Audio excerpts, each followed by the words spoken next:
आज के इस क्लास में हम कक्षा 8 के विज्ञान से अध्याय 11 बतलाएंगे और इसका नाम है प्रकाश के खेल। इसके सभी प्रश्न और उत्तर को हम बतलाएंगे।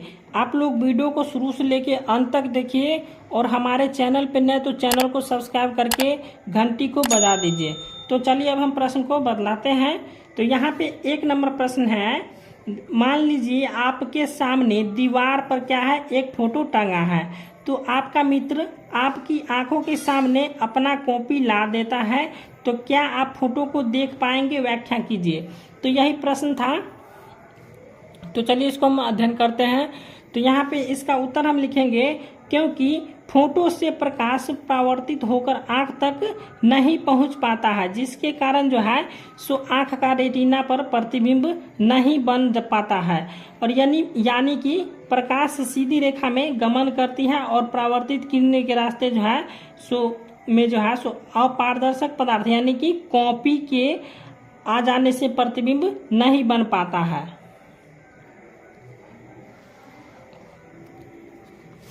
उसके बाद दूसरा प्रश्न है, दिन के उजाले में आप अपने घर की खिड़की से जिन जिन पेड़ पौधों को देख पाते हैं, अंधेरी रात में उसी खिड़की से उन्हें क्यों नहीं देख पाते हैं? तो इसका उत्तर हम लिखेंगे, क्योंकि अंधेरी रात में जो है सो पौधों को देखने के लिए प्रकाश स्रोत नहीं होती है, जिससे प्रकाश की किरणें पौधे पर पड़ती हैं तथा परावर्तित होकर आंख तक आती है और पौधे को हम देख सकते हैं। अतः अंधेरी रात में प्रकाश का स्रोत नहीं रहने के कारण क्या होता है, पौधे को हम नहीं देख पाते हैं।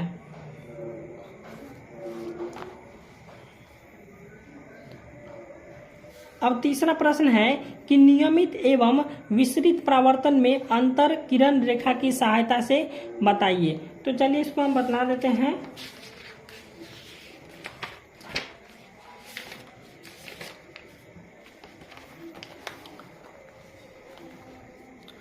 तो यहाँ पे देख रहे हैं क्रियाकलाप 5। तो यहाँ से क्या करना है, यहाँ से लिख लेना है आपको, क्या ये परिवर्तित किरणें भी एक दूसरे के समांतर हैं और इस प्रकार के परिवर्तन को क्या हम कहेंगे, नियमित परिवर्तन कहते हैं। यहाँ पे नियमित परिवर्तन का चित्र बनाया हुआ है, ठीक है। यहाँ से प्रकाश आता है और फिर इस प्रकार से यहाँ से इस साइड से निकल जाता है। उसके बाद यहाँ पे लिखा हुआ है, जब सभी समांतर आपतित किरणें किसी परावर्तक पृष्ठ से परावर्तित होने के पश्चात समांतर नहीं होती तो ऐसे परावर्तन को क्या कहते हैं, अनियमित या विसरित परावर्तन कहते हैं, ठीक है। तो यहाँ तक, इसके बाद यहाँ पे ध्यान देने वाली बात यह है कि विसरित परावर्तन में भी परावर्तन के नियमों का पालन होता है, ठीक है। तो यहाँ से लेके और यहाँ तक लिख लेना, ठीक है। ये कितना नंबर प्रश्न था? तो ये तीसरा था, तो यहाँ पे लिख देंगे 3, ठीक है। तो ये समझ गए होंगे।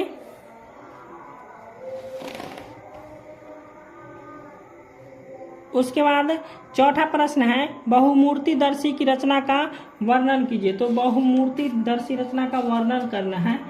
चलिए ये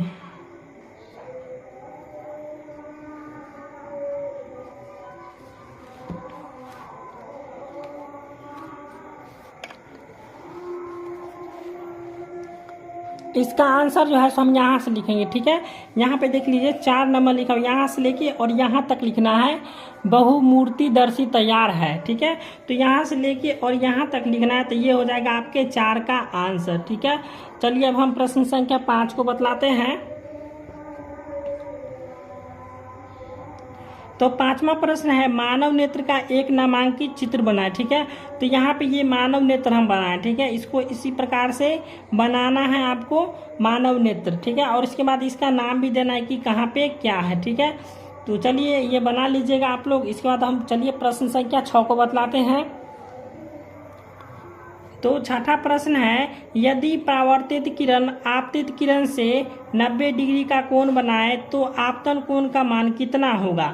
तो यहाँ पे क्या कर रहा है, परावर्तित किरण आपतित किरण से 90 डिग्री का कोण बनाता है। तो यहाँ पे लिखेंगे हम परावर्तन के नियम से। तो परावर्तन के नियम से लिखेंगे तो हो जाएगा आपतन कोण बराबर परावर्तन कोण, ठीक है। तो आपतन कोण किसके बराबर होता है, परावर्तन कोण के। तो यहाँ पे आपतन कोण बराबर कितना हो जाएगा, 90 डिग्री बटा 2, यानी 2 से हम 90 डिग्री को काटेंगे तो कितना आ जाएगा, 45 आ जाएगा। तो यहाँ पे 45 आ गया, ठीक है। अब यहाँ पे देख लीजिए, ये है आपतन कोण और ये हो गया परावर्तन कोण, ठीक है। आपतन कोण आता है और इससे क्या होता है, परावर्तन करके निकल जाता है। तो यहाँ पे ये जो है कितना डिग्री का कोण बना है, 90 डिग्री का कोण, ठीक है। तो चलिए अब हम दूसरा प्रश्न बतलाते हैं।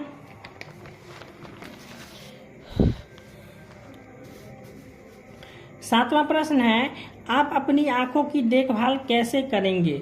तो इसका प्रश्न का उत्तर जो है सो आप खुद भी दे सकते हैं, नहीं तो चलिए इसको हम बतला देते हैं। सातवां प्रश्न, ठीक है। तो यहाँ पे लिखा हुआ देख लीजिए, यहाँ पे 7 नंबर प्रश्न का है कि आंख संबंधी कोई भी समस्या होने पर नेत्र रोग विशेषज्ञ के पास जाना चाहिए तथा नियमित जांच कराना चाहिए, ठीक है। यहाँ पे जो पहला पॉइंट था यहाँ से, और इसके बाद यहाँ से दूसरा पॉइंट है यहाँ से लेके यहाँ तक, और इसके बाद तीसरा पॉइंट यहाँ से लेके यहाँ तक है कि अपनी आंखों को कभी मत रगड़िए और गंदा होने पर स्वच्छ जल से धोइए, ठीक है। दिख रहा है यहाँ से। इसके बाद यहाँ पे चौथा पॉइंट यहाँ से कि इसके अतिरिक्त अपने आहार में जो है सो विटामिन ए युक्त जो है सो अवयवों को शामिल कीजिए, जैसे हो गया गाजर, फूलगोभी, पालक, दूध, अंडे, फल इत्यादि का सेवन कीजिए, ठीक है। तो यहाँ से 7 नंबर का यहाँ पे पहला पॉइंट हो जाएगा, यहाँ से लेके यहाँ तक पहला, उसके बाद यहाँ से दूसरा, ये हो गया आपका तीसरा पॉइंट यहाँ से यहाँ तक, उसके बाद चौथा पॉइंट हो गया यहाँ से यहाँ तक, ठीक है। तो इतना था। उसके बाद चलिए अब हम देखते हैं। तो 8वां प्रश्न है कि किसी गड्ढे के पास जाते हुए कोई दृष्ट निःशक्त व्यक्ति को जो है सो आपको दिखाई दे, तब आप क्या करेंगे। तो इसका उत्तर हम लिखेंगे कि किसी गड्ढे के पास जाते हुए दृष्ट, उसके बाद निःशक्त व्यक्ति को देखकर तुरंत दौड़ पकड़ेंगे, ठीक है, दौड़ पड़ेंगे और इन्हें पकड़कर जो है सो उनके गंतव्य स्थान तक पहुंचा देंगे। जैसे कोई यहाँ पे निःशक्त मतलब हो गया अंधा आदमी, ठीक है, यानी जिसे दिखाई नहीं देता है, वही यहाँ पे लिखा हुआ है कि किसी जो है कोई भी व्यक्ति जा रहा है, ठीक है, तो वहाँ पे जो है सो अंधे व्यक्ति है, तो आपको दिखाई दे तो आप क्या करेंगे। तो यही इसी प्रकार से आंसर लिखेगा, ठीक है।